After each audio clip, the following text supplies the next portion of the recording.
ये सिर्फ एक और छक्का नहीं था लिटिल मास्टर के बल्ले से. It was a statement that marked the beginning of an epic comeback from a situation of hopelessness for Team India. It was the 2003 World Cup match between India and England. Team India की world cup की शुरुआत बहुत खराब थी. Netherland के against हम जीते जरूर, लेकिन हमारी बैटिंग काफी ऑर्डिनरी थी. और फिर अगले मैच में Australia was so ruthless that the match was done and dusted in just 64 overs. In fact world cup के पहले भी टीम इंडिया का फॉर्म कुछ खास नहीं था. We lost 4-3 against West Indies at home and then we lost 5-2 against New Zealand in an away series. And to make matters worse, पहले दो मैचेस के बाद we had one embarrassing stat. India had now failed to bat full 50 overs for 7th consecutive time batting first. Fans नाराज थे और वो सड़क पर उतर आए. प्लेयर्स के पोस्टर्स और एफिजीज जला दिए गए. कोलकाता में पूरी टीम का एक मॉक फ्यूनरल किया गया. इलाहाबाद में मोहम्मद कैफ के घर पर काले रंग का पेंट और तेल फेंका गया और एक एसएमएस वाइडली सर्कुलेट हो रहा था that said, We make one promise as Indians today, not to buy any product endorsed by Indian cricketers. माहौल इतना खराब था कि उस वक्त के प्रधानमंत्री श्री अटल बिहारी वाजपेयी जी को इंटरवीन करना पड़ा. उन्होंने कहा कि हार जीत खेल का हिस्सा है और ऐसे वक्त में हमें टीम का साथ देना होगा, उन्हें सपोर्ट करना होगा. इसी को स्पोर्ट्समैनशिप कहते हैं. सचिन तेंदुलकर हमेशा से एक ऐसे प्लेयर थे जो यूजुअली फैन रिएक्शंस पे रिस्पॉन्ड नहीं करते, लेकिन उस वक्त उन्हें भी आगे आना पड़ा. Even he had to issue a statement. मुझे आज भी वो वीडियो याद है जो न्यूज चैनल्स पे आ रहा था. Tendulkar said this looking right into the camera कि टीम इंडिया के प्लेयर्स भी काफी निराश है उनके परफॉर्मेंसेस से और वो फैंस का डिसअपॉइंटमेंट समझ सकते हैं.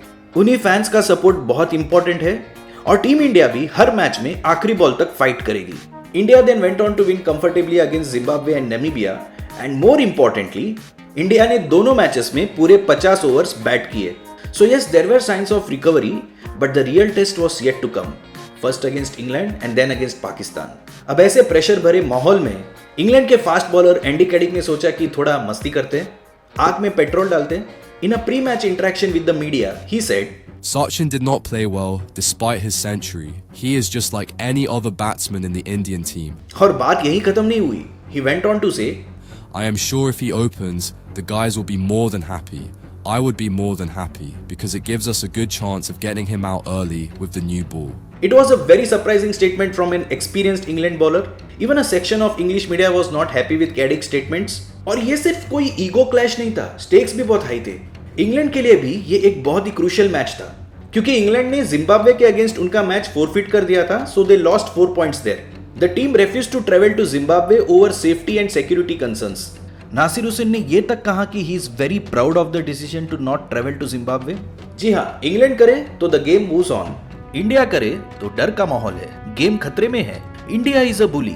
इंडिया को डिस्क्वालीफाई क्यों नहीं कर सकते, इस पर बातें हो रही थी. मतलब पूरा नैरेटिव ही बदल जाता है. खैर, दैट्स अ डिफरेंट टॉपिक और कभी बात करते हैं. So England had already lost 4 points against Zimbabwe और उनका लास्ट ग्रुप मैच था ऑस्ट्रेलिया के against. So it was very important for England to beat India so that they don't face Australia in a do or die match. मुझे याद है उस वक्त हमारे घर में इंडियन एक्सप्रेस न्यूज़पेपर आता था. मैच के दिन स्पोर्ट्स सेक्शन में there was this image of Andy Caddick holding a rat snake around his neck और हेडलाइन था, Sachin is not special, he is just like any other batsman as quoted by Caddick. I was a teenager so मैं easily trigger हो गया और बस अब एक ही चीज का वेट कर रहा था, Tendulkar versus Caddick face off. India won the toss and decided to bat first. It was a good positive start by India. The score was 42 for 0 in 8 overs. और सचिन 3 बाउंड्रीज मारने के बावजूद भी अपने फ्लुएंट बेस्ट में नहीं लग रहे थे. और फिर कैडिक अपना 5वां ओवर डालने आता है. पहला बॉल सचिन ने पॉइंट की तरफ खेला, अ डॉट बॉल. दूसरा बॉल सचिन ने अपना ट्रेडमार्क फ्लिक खेला, बॉल सीधा बाउंड्री लाइन के पार. And then came that movement. Caddick bowled a short ball well outside the off stump. Sachin got into the position early, transferred the weight and then just smashed that ball out of the stadium. Not a wild swing, just pure timing, power and authority. और उस movement को और special बनाया legendary commentator Tony Greig ने. उनकी live commentary ने उस shot को अलग ही लेवल पे एलिवेट कर दिया. वो कहते हैं ना, सोने पे सुहागा types. This Sachin Tendulkar and Tony Greig combo is one of the best viewing experience of cricket. Sometimes I think that half of Tendulkar's success is Tony Greig's. Sehwag appreciated the shot. Sachin let out a smile. लेकिन picture अभी बाकी था. Caddick फिर से 11th over ball करने आए, which was his 6th over on the trot, and Tendulkar was in an unforgiving mood. He hit him for 3 more boundaries in that over. तो एक सवाल उठा, क्या सचिन कैडिक को टारगेट कर रहे थे? Did Sachin want to make a statement here? अब जो लोग 90s में क्रिकेट फॉलो करते थे वो आपसे एक बात जरूर कहेंगे कि सचिन तेंदुलकर ऐसा प्लेयर नहीं था जो किसी की रिमार्क्स की वजह से अपना गेम चेंज करे, लेकिन इस इनिंग्स के कुछ ब्रेकडाउन्स आपको सरप्राइज कर देंगे।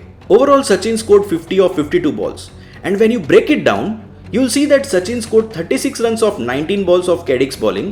That's a strike rate of almost 200. And Sachin scored only 14 runs of the 33 balls of other England bowlers.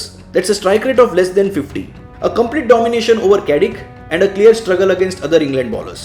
अब इसका इंटरप्रिटेशन मैं आप लोगों पे छोड़ देता हूँ। अब जैसे ही सचिन का विकेट गिरा, मोमेंटम शिफ्ट हो गया। The middle order struggle to score runs और जो स्ट्रॉन्ग स्टार्ट हुआ था अपना, उसे हम कैपिटलाइज नहीं कर पाए। The final score after 50 overs was 250 for 9, which was a half decent total at that time. And we know how the England chase turned out to be. Mohammad Kaif had that epic Jonty Rhodes moment, rattling stumps while being airborne. Ashish Nehra's match-winning spell picking up 6 wickets. And most importantly, Zaheer Khan और जवागल श्रीनाथ का वो जबरदस्त opening spell जिसमें 12 over में England ने सिर्फ 28 run score किए। अब जहां तक एंडी कैडिक का सवाल है, mind you, this was not the first instance where he made a bold statement before a match that later came back to bite him. You won't believe this. 1994 में West Indies के खिलाफ एक test match के पहले Caddick ने यह कहा कि ब्रायन लारा के बैटिंग टेक्निक में एक वीकनेस है जिसे वो मैच में एक्सप्लॉइट करेंगे।